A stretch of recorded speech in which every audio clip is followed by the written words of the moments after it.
America এত উন্নত, এত প্রযুক্তি, এত সিসিটিভি, এত ফরেন্সিক, অথচ দুইজন নিরীহ বাংলাদেশি ডক্টরাল শিক্ষার্থীকে নৃশংসভাবে কুপিয়ে খুন করে লাশ ট্র্যাশ ব্যাগে ভরে সেতু থেকে পানিতে ফেলে দেওয়ার পরেও পুলিশ আজ পর্যন্ত স্পষ্ট করে বলতেই পারছে না কেন খুন করল হিশাম।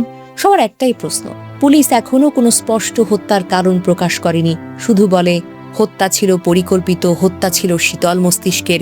হিশাম দিনের পর দিন প্রস্তুতি নিয়েছে, অ্যামাজন থেকে dark tape, trash bag, fire starter কিনেছে, চ্যাটজিপিটিকে লাশ লুকানোর উপায় জিজ্ঞাসা করলো, নকল দাড়ি কিনলো। এটা হঠাৎ রাগের খুন নয়, এটাকে বলে নারকীয় পরিকল্পনা। তাহলে কারণ কি? ঈর্ষা? বৃষ্টির সঙ্গে হিশামের কোনো সম্পর্ক ছিল কিনা?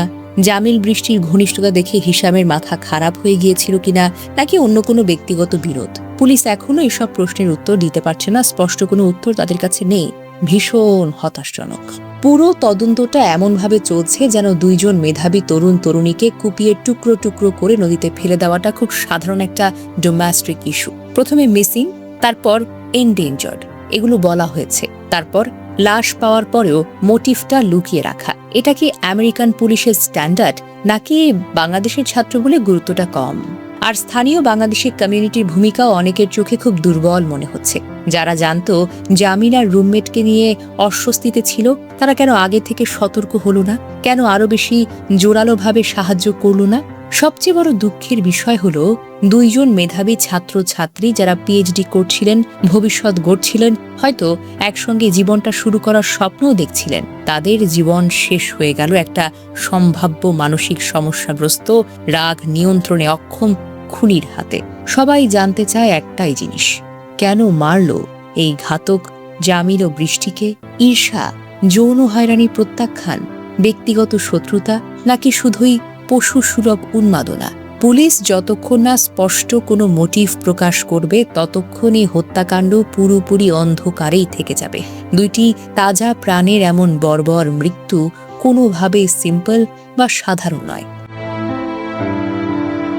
জানা যায়, জামিল লিমন তার পরিবারের কাছে আগে অভিযোগ করেছিলেন তার রুমমেটের আচরণ ছিল মনস্তাত্ত্বিকভাবেই অস্বাভাবিক বা সাইকোপ্যাথিক ধরনের। লিমন নাকি বাসাও দেখা শুরু করেছিল, কিন্তু সেই সময় পায়নি লিমন।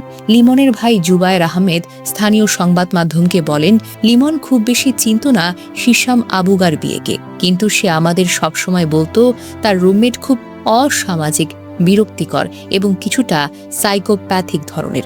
এক পর্যায়ে তাদের একসঙ্গে থাকা এতটাই অস্বস্তিকর হয়ে উঠল যে লিমন ও আরেক রুমমেট রাশিদ মিলে অ্যাভালন হাইটস নামের আবাসিক কমপ্লেক্সের কর্তৃপক্ষের কাছে আনুষ্ঠানিকভাবে অভিযোগও করেছিলেন। কিন্তু পরিবারের দাবি, কর্তৃপক্ষ বিষয়টি গুরুত্বের সঙ্গে নেয়নি এবং প্রয়োজনীয় ব্যবস্থা নেওয়ার কোনো প্রয়োজন মনেও করেনি।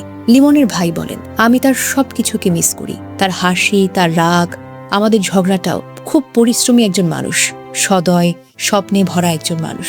ভুক্তভোগীদের পরিবার যৌথ বিবৃতিতে জানিয়েছে, হিশাম আবুগার বিয়ে এবং এই ঘটনার সঙ্গে জড়িত অন্য যে কোনো ব্যক্তির বিরুদ্ধে আইনের সর্বোচ্চ শাস্তি নিশ্চিত করতে হবে এবং বিচার প্রক্রিয়া দ্রুত সম্পন্ন করতে হবে। পরিবার জানিয়েছেন, নিহতদের মরদেহ ইসলামের শরিয়া অনুযায়ী দাফনের ব্যবস্থা করা হোক এবং তাদের ব্যক্তিগত জিনিসপত্র পরিবারকে ফিরিয়ে দেওয়া হোক। একই সঙ্গে বিশ্ববিদ্যালয়ের কাছে তারা একটি স্মৃতিস্তম্ভ তৈরির আহ্বান জানিয়েছেন, যাতে ভবিষ্যতে এমন ঘটনা প্রতিরোধ করা যায়। এখনো পর্যন্ত প্রসিকিউটররা হত্যার নির্দিষ্ট কোনো উদ্দেশ্য প্রকাশই করেনি।